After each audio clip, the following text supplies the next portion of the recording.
Fala pessoal, aqui é o professor Bira e a gente vai estudar um pouquinho de física para prepará-los aí para algumas questões do Enem, né?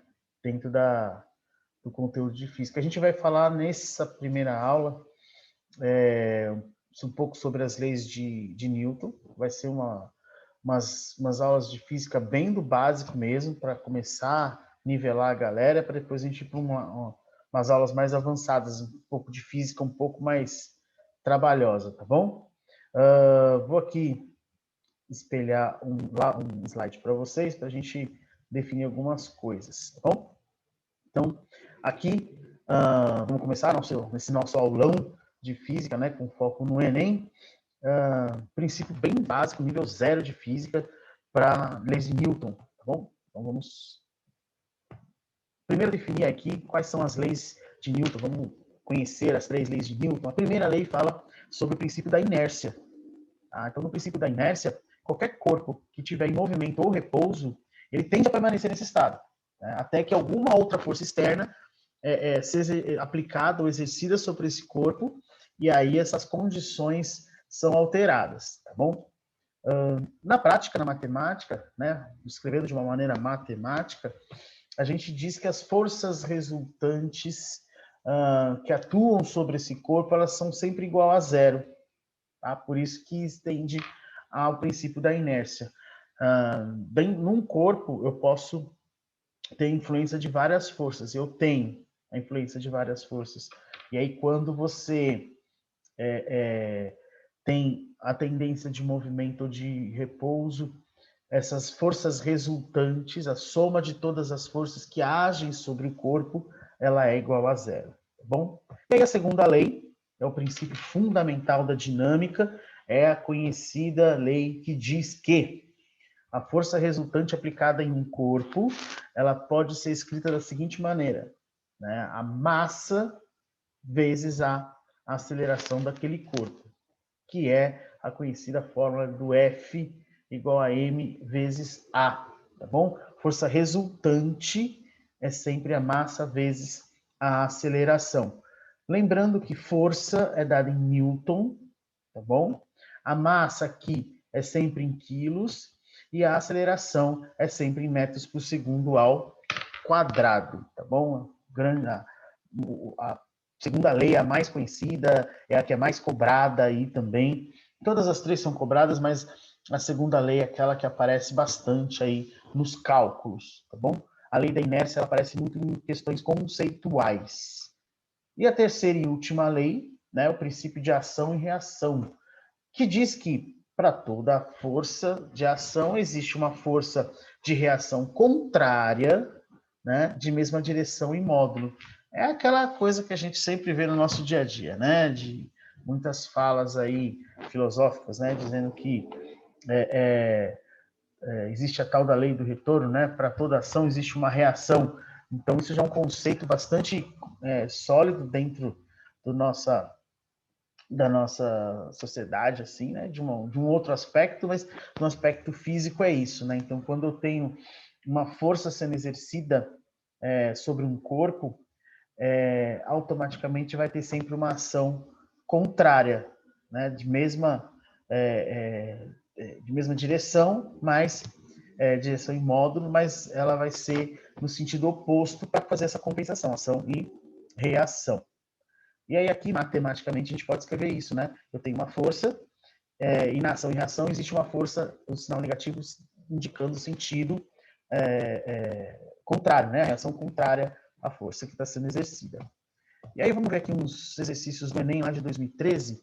Ele diz o seguinte: uma pessoa necessita da força de atrito em seus pés para se deslocar sobre uma superfície. Logo, uma pessoa que sobre uma rampa em linha reta será auxiliada pela força de atrito exercida pelo chão em seus pés, ou seja, para a pessoa subir nessa rampa, né, para andar por essa rampa em linha reta, é a força de atrito que vai ser a grande força que vai ajudar esse movimento deslocando para cima, né, subindo a rampa.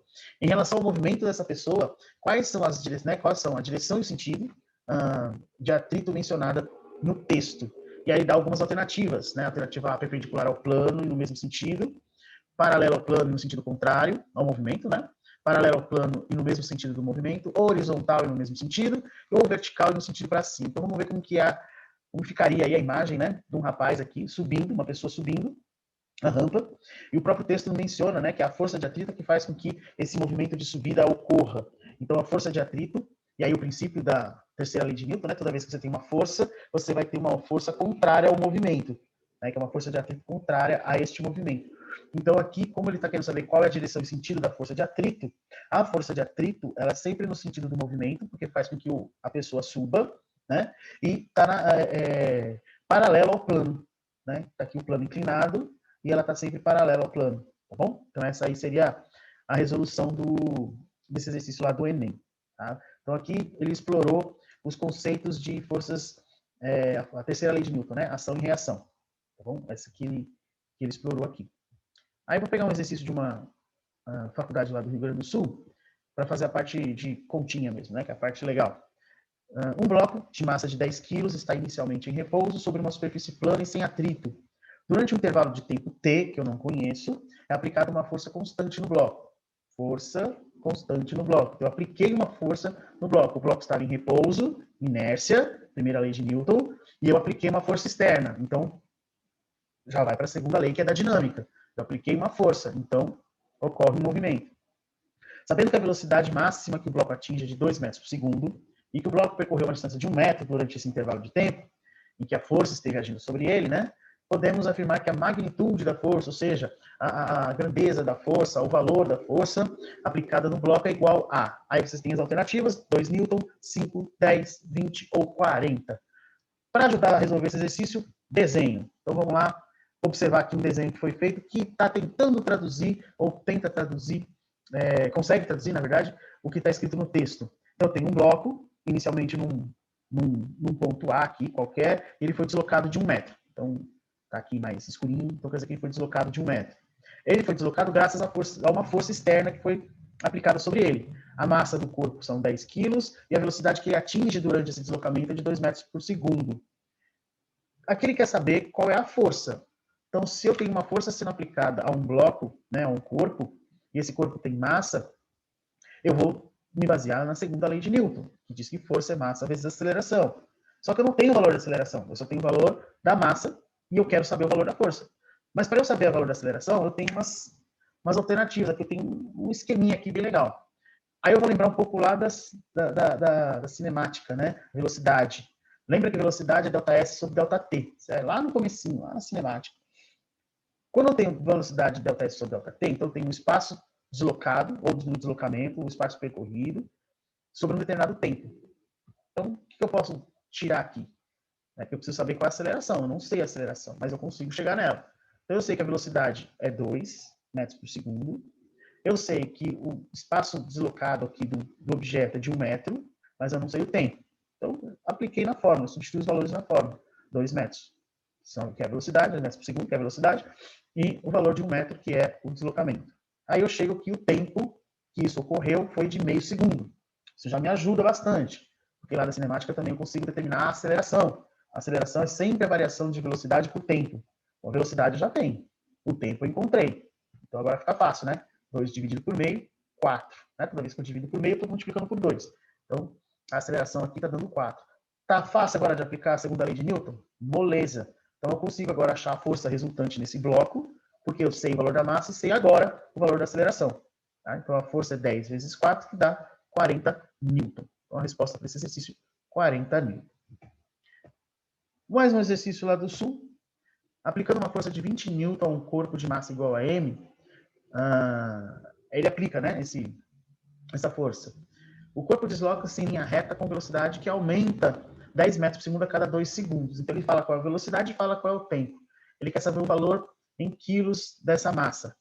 Então, a aceleração, vamos buscar lá na cinética. Para que eu estou usando aceleração? Porque eu preciso saber, né? Aqui eu só estou falando de força e deslocamento e tudo mais, é a segunda lei.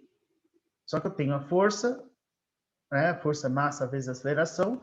Massa, eu não sei, só que a aceleração eu tenho como descobrir, porque eu tenho a velocidade e o tempo. Né? Então, velocidade e tempo, 10 dividido por 2, velocidade dividido pelo tempo, que é 2, me dá 5 metros por segundo ao quadrado. Então, já descobri o valor da aceleração. Aplicando a segunda lei, eu chego aqui, 20 Newton, que é o valor da força que eu apliquei no corpo, é igual a massa, que eu não conheço, vezes 5. Aí, né, substituindo aqui, né, as posições, né, isolando o N, 5 vai passar para o outro lado, dividindo, eu tenho 4 quilos. Já sai direto em quilo, porque eu usei a aceleração em metros por segundo e a força está em Newton. Então, sai em quilo direto, tá bom? Aí a resposta, alternativa B, 4 quilos. Vamos ver um pouquinho de Enem também. Aqui, uma colisão frontal entre dois automóveis. A força que o cinto de segurança exerce sobre o tórax e o abdômen do motorista pode causar lesões graves nos órgãos internos.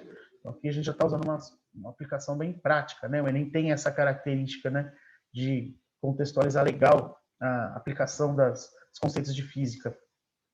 Pensando na segurança do seu produto, um fabricante de automóveis realizou alguns testes em 5 modelos diferentes de cinto.